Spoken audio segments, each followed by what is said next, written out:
The panel session at the Higher Education Innovation Roundtable, held at the NUC's Julius Okogie boardroom in Abuja, was created to bring together technical, developmental, and capital perspectives, as well as provide directions on what our universities need to do next.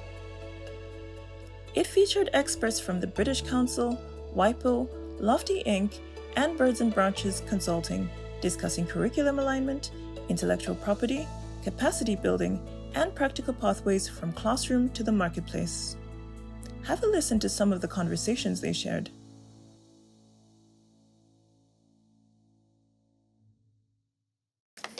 Good afternoon, distinguished ladies and gentlemen. Thank you so much for being with us today. I know we have been having a very rich conversation so far, and it's about to only get better. So, we are about to go into the panel session to receive some insights from our esteemed panelists.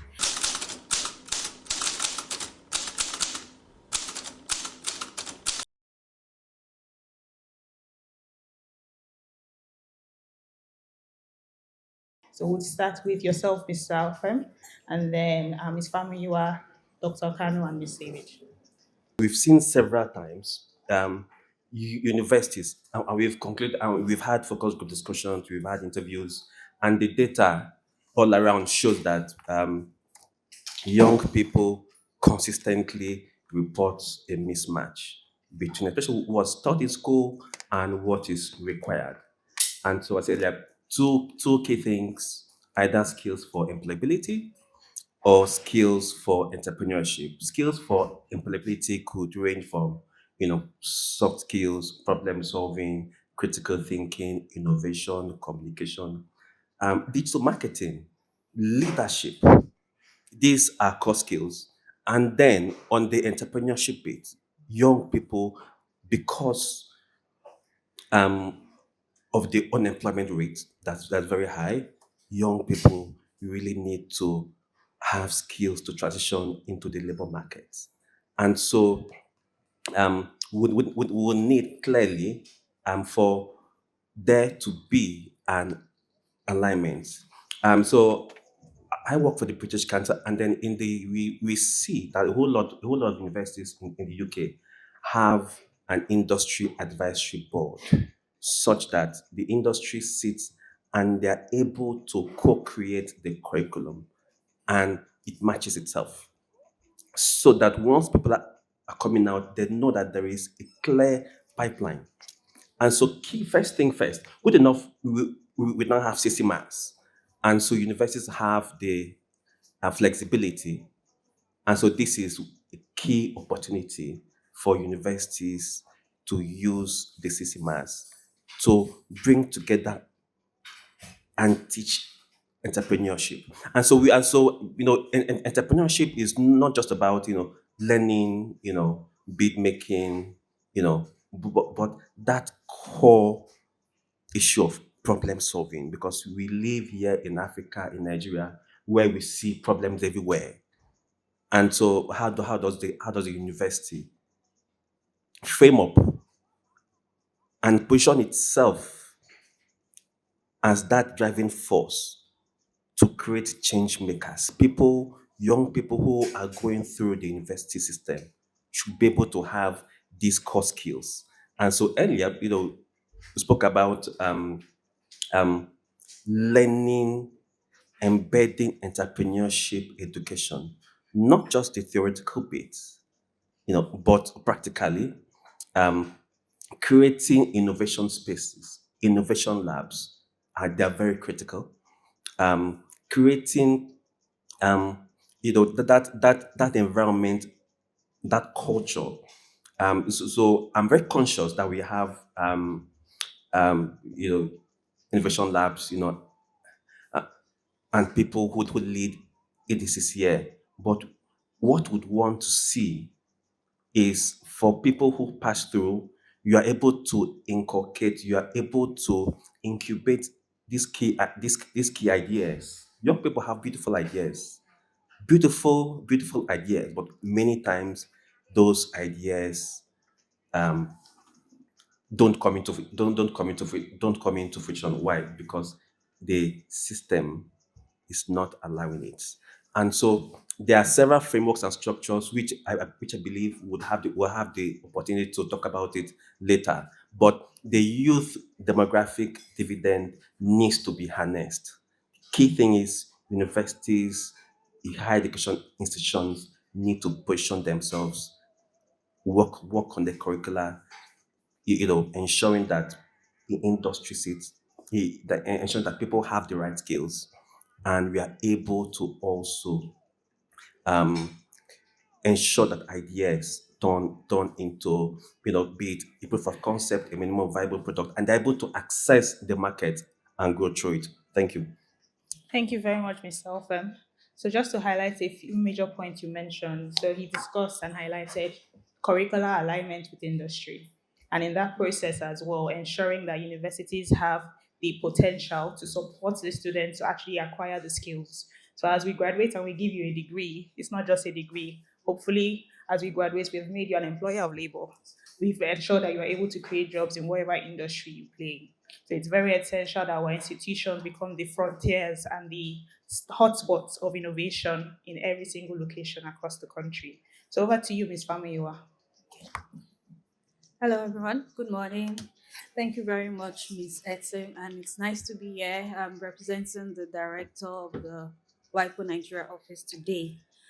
With respect to your question, we believe that innovation and entrepreneurship, SMEs, innovators are the driver of economic growth in Nigeria.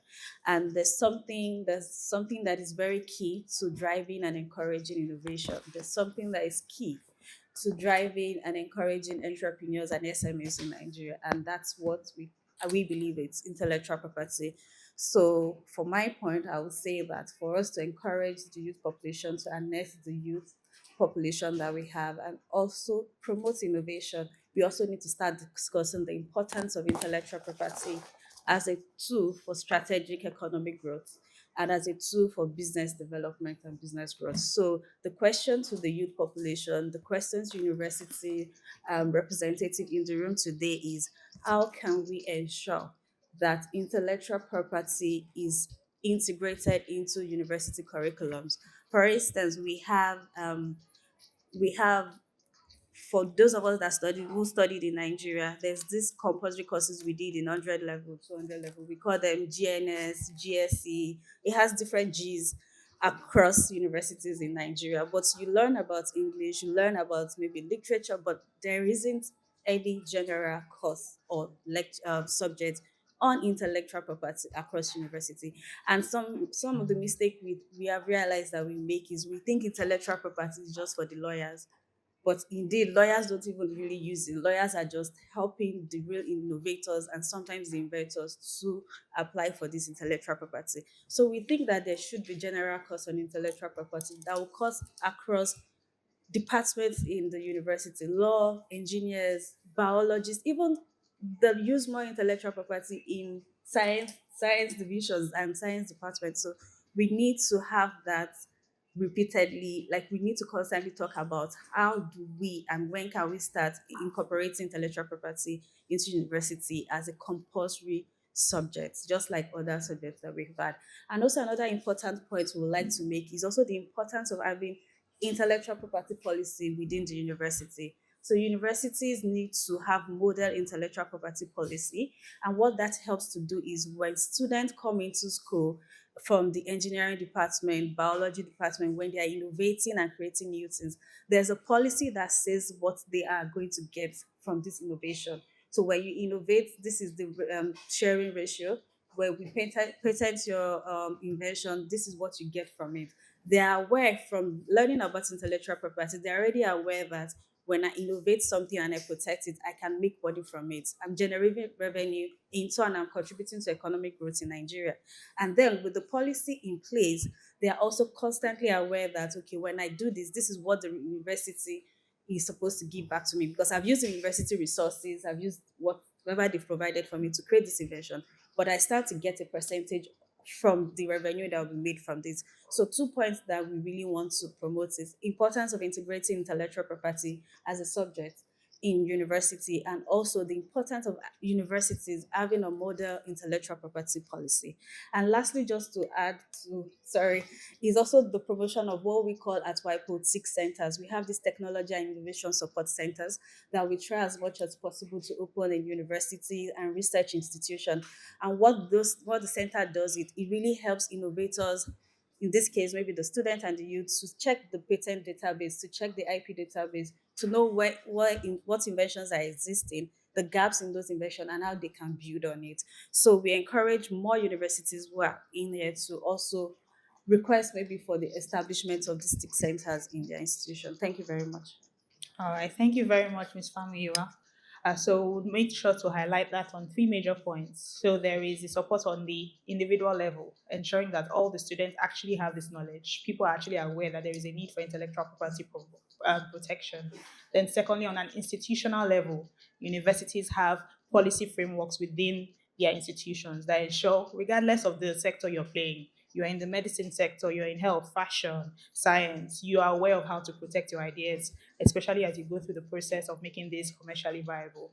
And lastly, as well, to have the database support within the institutions, ensure that you are not just innovating out of blank air, but you're building on everything that already exists, what has been done before. How can I take this idea and make sure it is even better in the world that we play in? So over to you, Mr. Kano.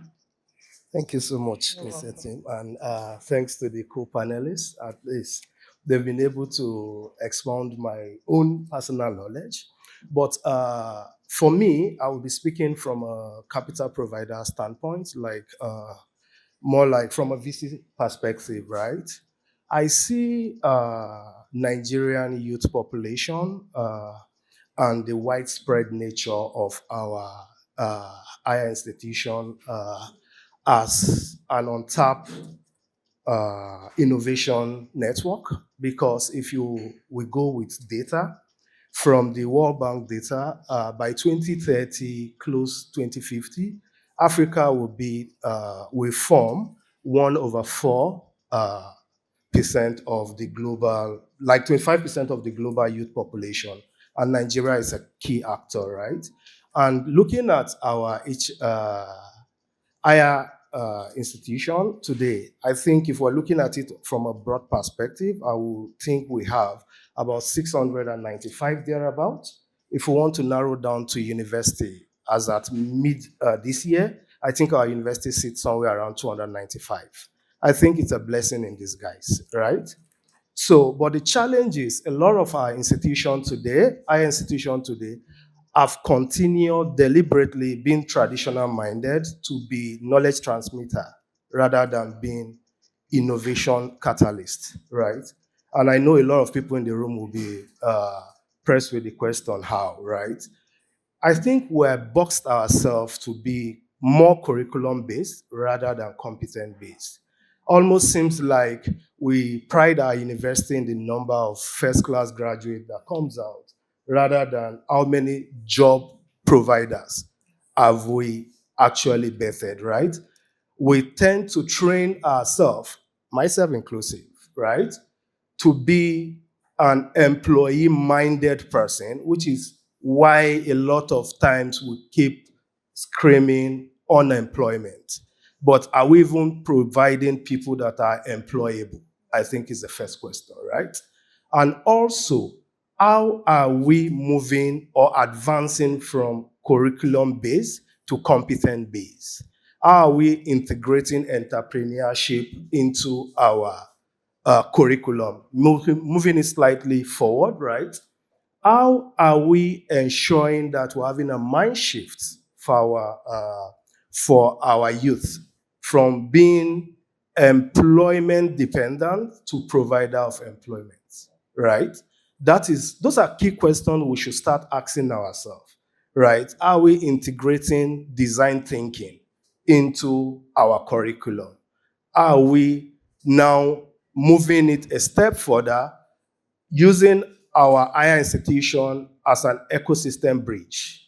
When I mean ecosystem bridge, are we using our university to be the linkage between campus to industry, just like the first panelist mentioned earlier, right? Are we able to now start building design studio? Are we able to start having venture labs, innovation ops within our institutions, right? Because from a capital provider perspective, right, liquidity, great, right? But you want to invest in startups that have been slightly de-risked, that at least have proof of concept. But they can't come out and have proof of concept. It's like going to the market today when you are sourcing the talent and you are saying, I want 10 years experience. It's not sold, right? You need to work it out. So how are you helping our youth start developing these ideologies from the institution, right? And now moving beyond even just curriculum to competence, moving beyond being the bridge, how are we commercializing talents? Are you making R&D commodity driven, right? Oftentimes, you just see us, okay, maybe speaking also from an academic standpoint, right? During my research days to become a doctor of forensic accounting and audit, I know that a lot of work went into research. But what was the research outcome used for? That's the question. A lot of times you have this very bulky presentation and they appraise you, you defend it like I will do in this room. And the next thing is you just have it in the shelf and you just go down, right? How are we commercializing the result of these efforts? And these efforts, the recycled revenue or the upside of this R&D is returned back or recycled back into the institution to promote it. I think this is the first thing that the Technology Transfer Office should be upheld to, right? Because we have been so bewildered with government grants.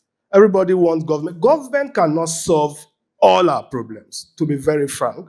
I'll speak also from a standpoint of, or a strong advocate of democratizing prosperity, creating access and affordability to non-consumption, right? How are we innovating our way out of unemployment? I think is key, right? We need to now start taxing our university on how they can commercialize their efforts. Our professors, our doctors, how are they leveraging their IPs to return back to the university rather than just receiving from the university? I know that one of also the responsibility or what should be scheduled of the Technology Transfer Office is how can our university go out and become a business consultant or SMEs to industries, business fair, and there's an exchange there, right? Why the industries are providing financial discipline, right? How are our university helping to catalyze or accelerate these efforts? Lastly, just before I yield the floor to the next panelist, I think one key question that always comes to mind, and this also flashed at me while I was stepping in. By instinct, our youths are entrepreneur in nature. By instinct. From day one, you see somebody selling in campus. You see somebody bringing notebooks, bringing different things into the class to sell. All the youth are asking for is infrastructure. I don't think it's too much to ask, right?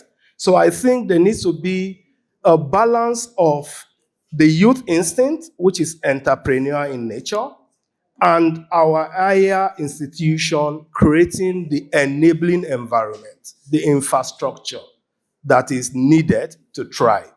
And that is the only way an external capital can come in to play its part, right? Thank you. Thank you very much, Dr. Akano. So we have amazing insights to share. I think one major thing to highlight that was quite interesting, how you highlighted universities and institutions, not just as them supplying technical assistance, but them eventually becoming business consultants and actually becoming entrepreneurial themselves as institutions. That's a very key addition as well to the conversation. Ms. David, over to you. Thank you. I think it's a very tough spot to sit because it's almost as though everyone have taken everything in my notes. Um, but I'm super excited first to be in this room. For me, it looks like a full circle. I think some 6 years ago, I was in this very building driving my own kind of research. At the time in my former life, I was doing a research on competency-based education system, particularly around TVET education at the time. Oh, you cannot act. I'm so sorry. Thank you very much. Okay. Is it better now? Fantastic. Thank you for the feedback. And that is the kind of feedback that I think our institutions also need. So you gave me the feedback, I internalized it, and I'm acting on it. And I think that takes me to the core of the conversation I'm having today, which is a lot of the people on the panel today have talked about what we need to do. And I don't think that Nigeria is in debt of what to do. The question is, who does it? There are a lot of reports. I know that the research I did is sitting somewhere, we talked about, and the key for me at the time, it was a conversation that I was having with my boss, and we're having an intellectual debate about why do you think that parents send their kids to school, secondary school or university? And I was of the opinion that most of it was from, some social grant kind of thing, right? My child is a doctor. I don't know how many parents, it is after the child is out of the institution that the parents start thinking, how are you going to get a job? What's the relevance of this education? And so I asked a question, I posed the question to everyone in the room today. What is the philosophy of the Nigerian education? What is the Nigerian education designed to achieve? Can anybody give me that answer? That in Nigeria, our education system at primary school, this is what it is designed to achieve.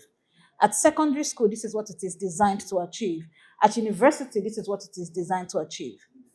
When we did that research some years ago, it was very interesting to see because we sampled populations sample populations across regulators, parents, and children themselves for particularly secondary school and university students. When in our secondary schools, the regulators think that the core of the education of a secondary school student is to pass JAMB and WAEC as a regulator, then you see that our challenges is not finance, our challenges is not soft skills, our challenges is not intellectual property. Our challenge is very structural at its foundation. Because when we don't have an answer to this is what we want all secondary school students of Nigeria to be able to achieve, then we cannot build pedagogies to respond to it, right? And so if we don't have that answer, our education will be focused on theories because guess what? When we don't know how to respond to something, we throw English at it. And English is what? Theory. When you want to confuse a lecturer, and again, I'm going to speak as a user, as a Nigerian education system user. At least before I went abroad to get education, I schooled here very well. When you want to confuse a lecturer in class, ask him about the relevance of this theory. Wahala mawa. We are going to have a problem. The reason is because even that lecturer has not been able to understand what the relevance of this education is. And so we go through the motion. You go from secondary school. In fact, when you finish secondary school, you don't pass. Your parents will go and enroll you again in JAM so that you are able to pass WAEC. But that's not what our education system should be built to do. Our education, once we are able to know for sure what our education system is designed to do, then we can begin to integrate backwards. Because if I know that I'm supposed to be here, for example, today, From yesterday, I have planned. I have picked out, I've checked the car, I've picked out the outfit I'll wear. You understand? Because this is the end in sight. I'm already prepared. And so when we don't have that, we will just be running around.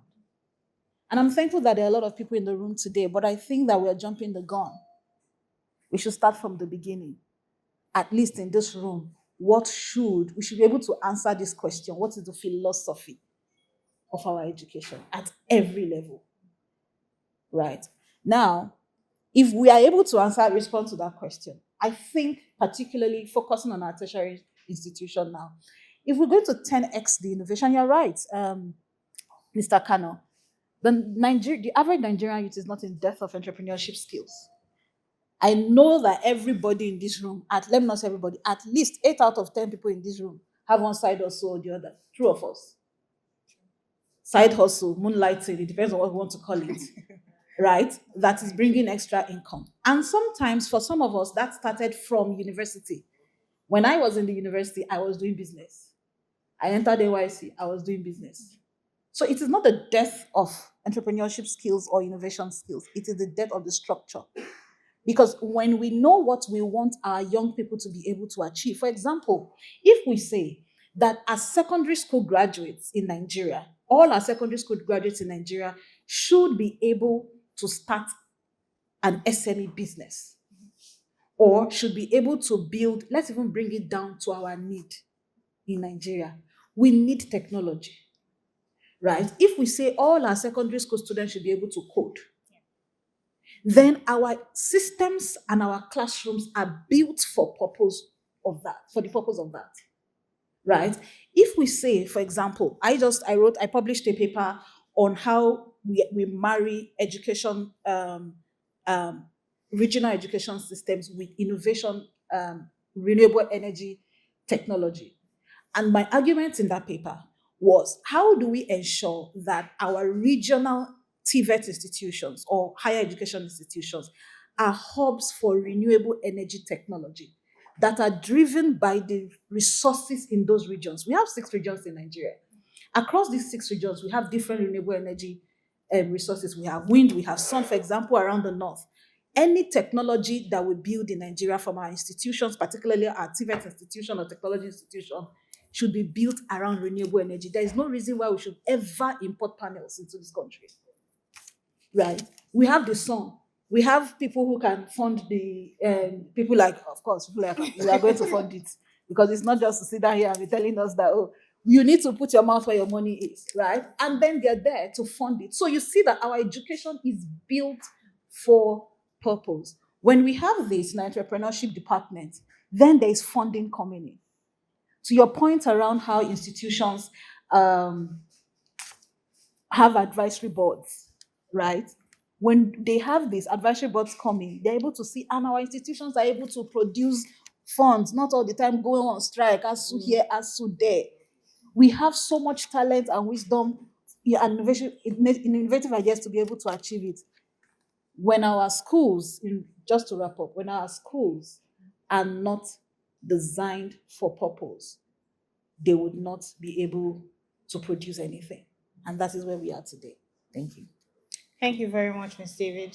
So we've highlighted the need for our structural frameworks and connectivity to the entire education value chain. So yes, we are focused on higher education institutions where every student eventually has gone to primary school and secondary school. So there's a need to have that connectivity. So now we'll go into a deep dive into our various areas of expertise. And just to maximize our time, we would love if we can keep our insights to about a minute or 2 on the various questions that will be shared. Okay. All right. So Dr. Akano, actually, starting with you for this session. So we'd like to know, you said a lot about industry and HEI interplay. We want your perspective as a capital provider, as a funder. We love the money to support the initiatives that we're doing. So how do you believe we can support higher education institutions to build sustainable financial models to support HEI research, infrastructure, and entrepreneurship? How can we collaborate with capital providers in technical assistance and co-financing as well? Thank you so much. So, like she said, we speak from the side of the money givers, right?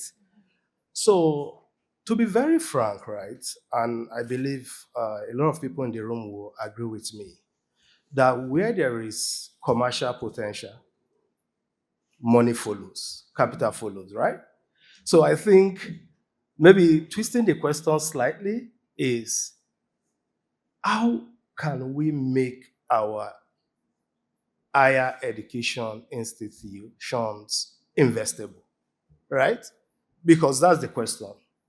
You can't invest where you don't see commercial viability, right? Because the goal of every investor is to get a decent return while impact is at it. And from a venture capital perspective, sitting in Nigeria with a Pan-African mandate, I think impact is at the heart of what we do, because we invest in startups that are solving critical economy issues, right? We have a lot of challenges there, and the truth is capital only follow where you are solving a painkiller and not vitamin, right? Vitamin is luxury for people. Coming close back to home to address your question, I think one of the things is, I started it off from the first question, is a lot of our institutions today are now so dependent on government funding. How can we reduce government funding in our establishment? We need to have a mind shift also, even at the institution level. We need to start thinking like an entrepreneur, right? Where do we come in? We only come in as a co-investor at the initial, right? And you need to move an inch before capital follow. So do you need to even first start designing a framework to make our institutions investable, make them start having an enterprise mindset? Speaking to what she said right earlier, the goal is, when you have a design labs and you start integrating, like she said, entrepreneurship into our system, not just into business units or business schools. I think you start from the grassroots. I have seen doctors, sound medical doctors, that were unable to run an hospital. They can do all it takes from a medical perspective, but business-wise, their business is not sustainable.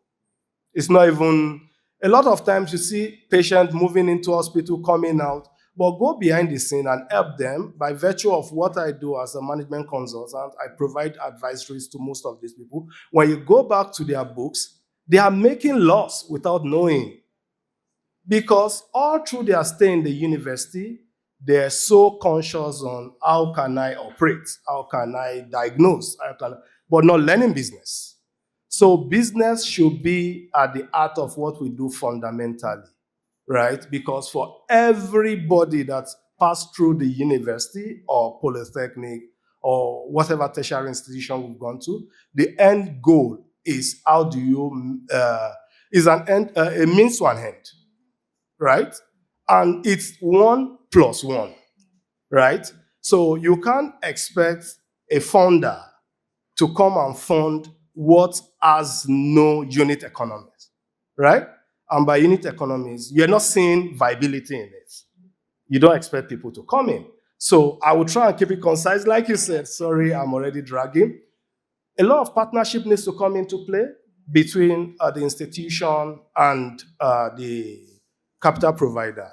So when you are doing hackathon, you are doing what maybe ideathon, as the case may be, the venture capitalists expedite or complement this effort by making finance available to the best in class of innovation, right?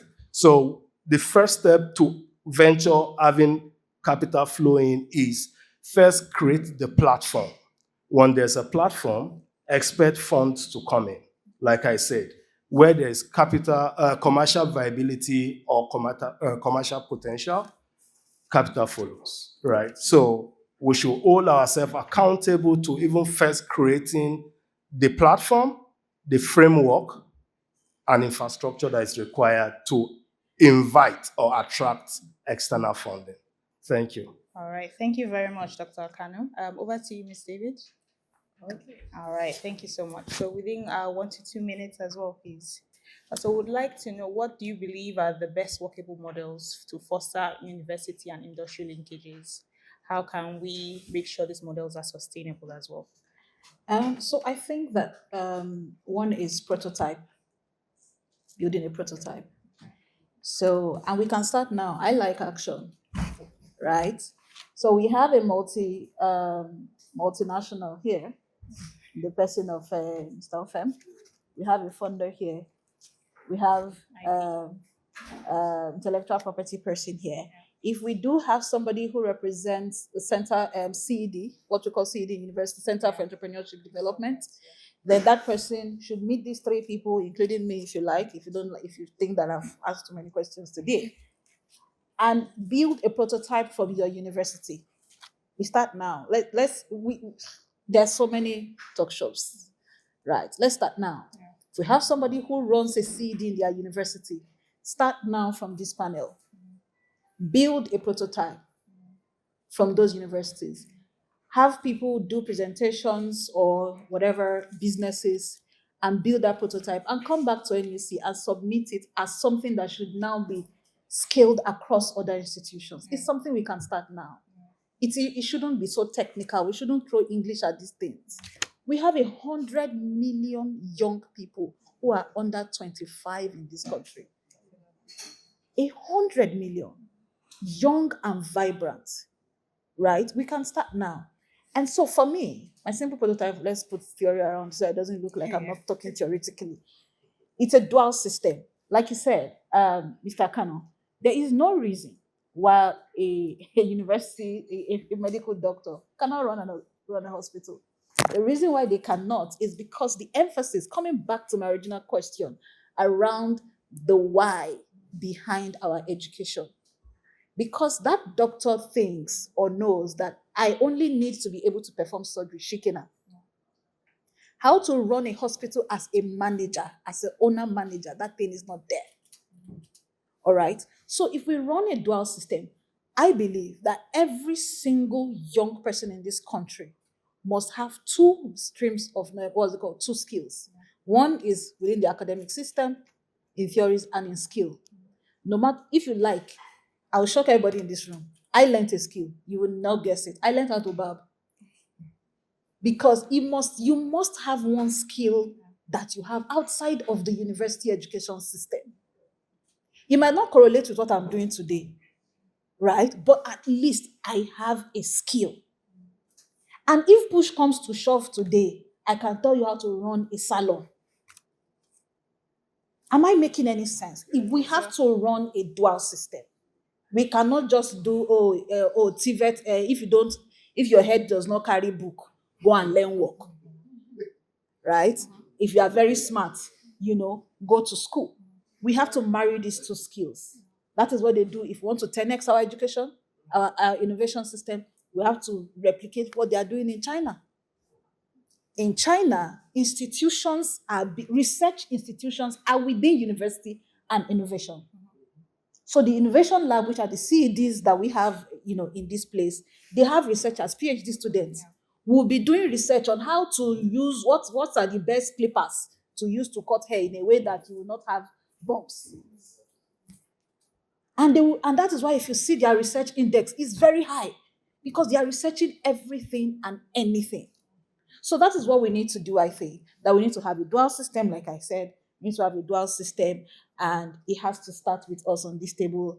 And if we have CED people, leaders in this room, let's start now. Thank you very much, Ms. David. So we've highlighted prototype development and then also ensuring we build the frameworks for our institutions to attract capital.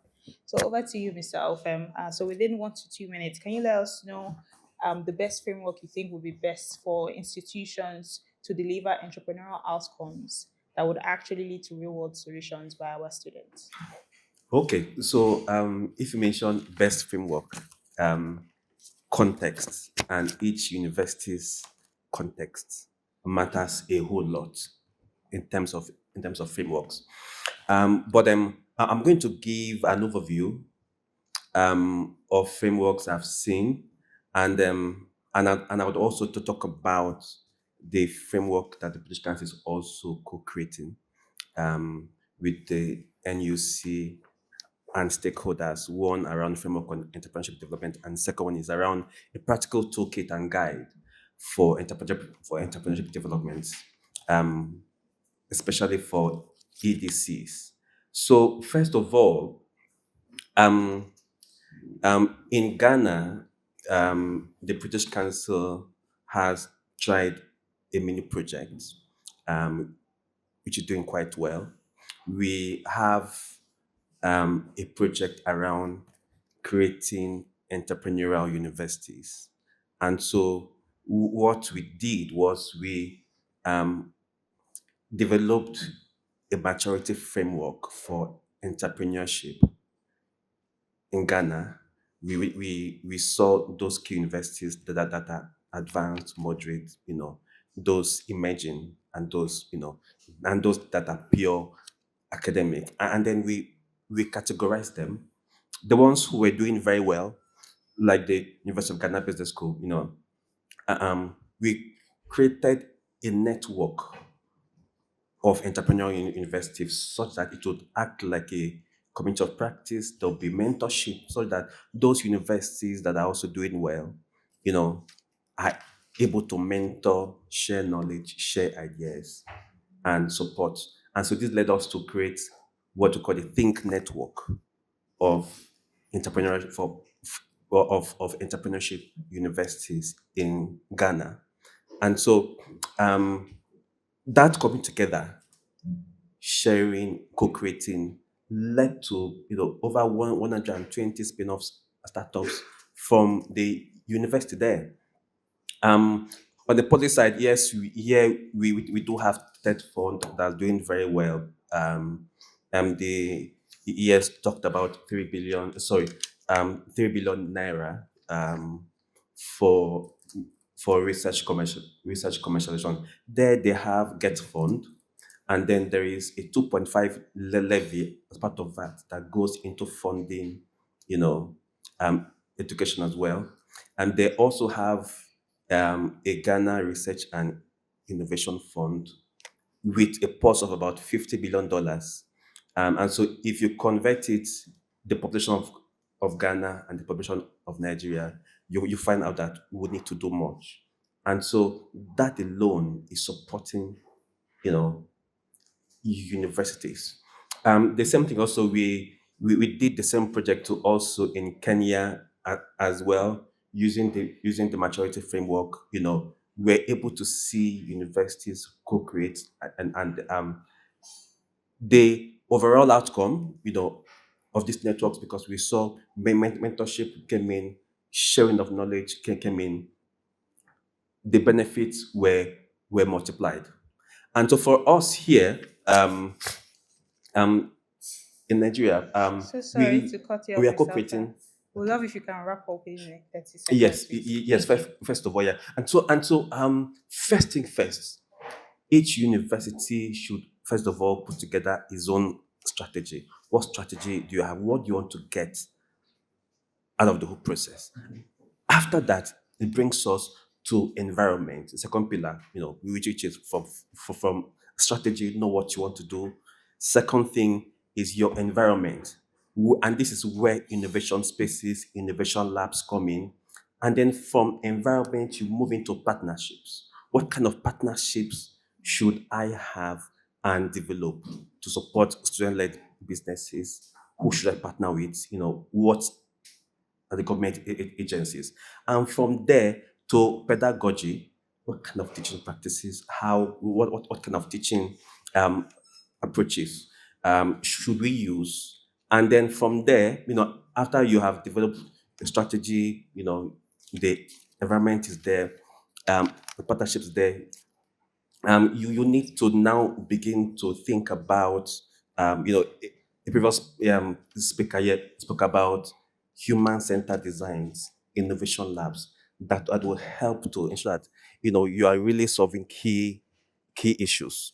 And so, lastly, as a round up down, we have developed a framework and a toolkit for entrepreneurship development. And so, my colleague Tosin here, yes, so we are going to be arranging a validation session for the toolkit for entrepreneurship development within universities. So you reach out to him and put down your name if you want to be part of the validation session. Thank you. All right, thank you very much, Mr. Ofem. Yes, over to you, Ms. David. So we would going into the last set of the question, and we'll start with you, Ms. Famuyiwa. So we would like to know your final words regarding this session. You can highlight what are the action steps moving forward you would advise the real stakeholders in the room, the next steps moving forward, considering all the conversations that have been had. If we have to be here again in another year, what would you want to be the success stories of everyone in the room? So we'll start with you, and then we'll hand over to the rest of the panel. Thank you very much. Is this how it works? Thank you very much, everyone. I think from our part as the World Intellectual Property Organization, we've listened to everyone, and there's been the constant story of how we need to be dual in our approach to education, in our approach to training the youth. That is, they need to have the business model, and they also need to, there needs to be like the entrepreneurship centers, universities have work to do to harness youth population and their potential.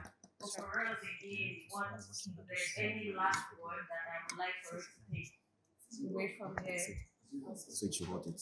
Okay. Hello. Okay.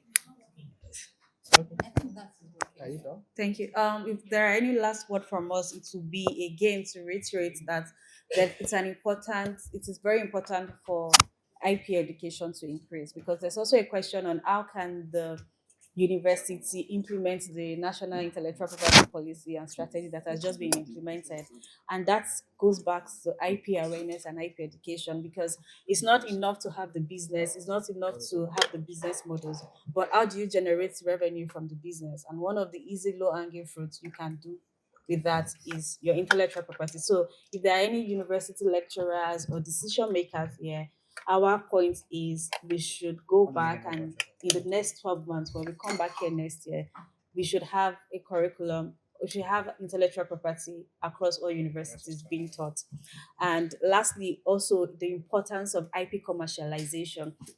So how do we translate the technology? How do we translate the inventions into revenues? Because that's the most important thing. Like you said, sir, there are so many research in the shelves, and lecturers just research and write all of these things to get promoted at work, from being a doctor to professor to assistant professors. But how do you make money? If you go to Harvard University and some very schools in abroad, you see how stinkingly rich the lecturers are. And they're not rich because of their landed properties. It is their intangible properties. It is the research they've been able to commercialize. So we need, as university, to say, how do we increase IP awareness and education on IP commercialization, IP valuation, and most importantly and lastly, IP financing. Because also when you have strong inventions and innovation, you should be able to take the intellectual property to the bank and get some funding. But we've not even started discussing that in Nigeria yet. So that's like going too much. But what we just want to say is like importance of IP awareness, importance of commercialization of research in universities, and not just having business strategies, but integrating IP into those business strategies so that we generate revenue. At the end of the day, when we have 100 million youth population, the purpose of innovation and entrepreneurship is for economic growth. And how do we grow the economy with our revenue? So it's like a spaghetti bowl of different things, but everything needs to be fixed and used wisely. Thank you very much. Okay, thank you. On a lighter note, I think we can go home now. She said it, right? But to be very upfront, for me, I think we should be more proactive rather than reactive, right? We've heard a lot. We're not saying build new programs. We're only saying align your old programs to have an element of innovation and entrepreneurship inside of it. so that we can hold ourselves a bit more accountable. Can we even start, like she said, in this room? Can all university here present even start with University Innovation Fund that can be blended, government-driven and private-driven? A capital allocator like myself should have a pulse that should be able to blend with government to have a university innovation fund that can now move across the value chain from internship to incubation, where you have proof of concept, from incubation to acceleration, when you start thinking about MVP, minimum viable product. And at the point that if we can have in a funnel that start from internship 100, and we as a venture capital firm are able to invest in 3 of 100, it's success, because those 3 have already been de-risked. They will be impact driven and return minded. And at the end of the day, it gets back to economic prosperity, like the popular book from Ejimofo. What's his name now? I will try to remember before we wrap up. It's called the prosperity paradox. Solving from the bottom of the pyramid. The goal is we need to democratize access and consumption, right? That is what I will leave us with. Thank you. Okay. For me, I think it's going to be like what you said, Mr. Ayrton, about the model that you are building. Now, I think that for us to be able to scale, I don't know who were the consultants in that room, who were the regulators in that room, but right now we are in the building of the regulator, which is NUC. For that to scale rapidly, you need to involve NUC. Okay, because one of the things, and it's not just involved in terms of, we are done with this thing, take it and do it. Because one of the things that if I take a learning from when I was driving work like this, was that we went in our very intellectual rooms, we designed a research, and we went to meet a regulator in Lagos and said, "Oh, we have done this fancy thing, let's come and do it." And guess what? That's how you understand the politics in Nigeria. All these things we are saying now, when it gets down to the bottom of it, that's all, right? Now, you need to involve them from the bottom to the top. There's something about ownership, the sense of ownership. When our regulators own the process, it's easy for them to drive it, right? And that's that. And for me, the question again, or my final thing is, what do I want to see? What I want to see is a universal education philosophy in this country. What do we want that if the Minister of Education today should say, you know what, we're doing all these nice things, because it's a lot of things is happening right now, currently ongoing with Ministry of Education, trying to say we should not speak our local language again, or we should move to English. That's another kettle of fish, right? But for me, whether we speak Chinese or English or Mandarin or French, what I want to see, the question that I want to see answered is, from today onwards, our university education system should be able to produce this, that is outcome driven. Not to say, what's it called, to be a respectable member of the society. How do you measure respect? Right? How do you build respectable member of a society? It's too vague. Something that, one, that philosophy must be grounded in our need for today and the future. If we're thinking about 100 years or 50 years from now, where do we want Nigeria to be? And what are the skills and competencies that our young people need to build? Now, our educational philosophy at both secondary school, at university, at polytechnics, should work in tandem with that goal. And that is what I want to see. If I ever come here next year, if you're doing this next year, it should then be that these are the answers that we have, we have decided that these are what our education system would be. And these are the partnerships that have come as a result of that. And these are the funding that we're throwing behind this, because again, we need money in this country. I need to say this very quickly as I wrap up so I will be able to think.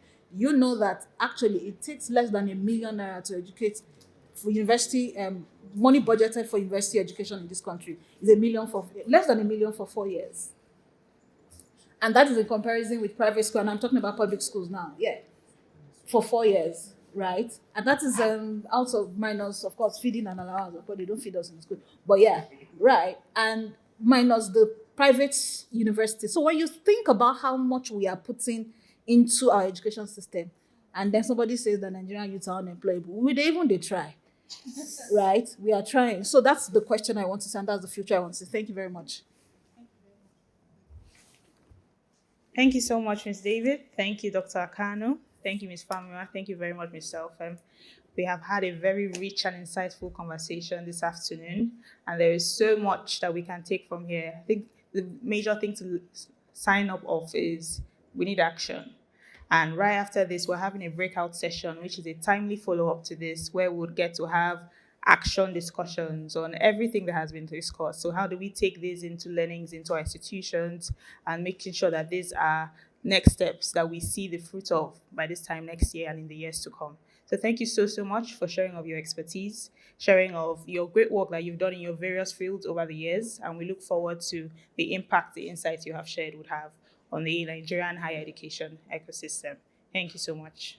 Thank you.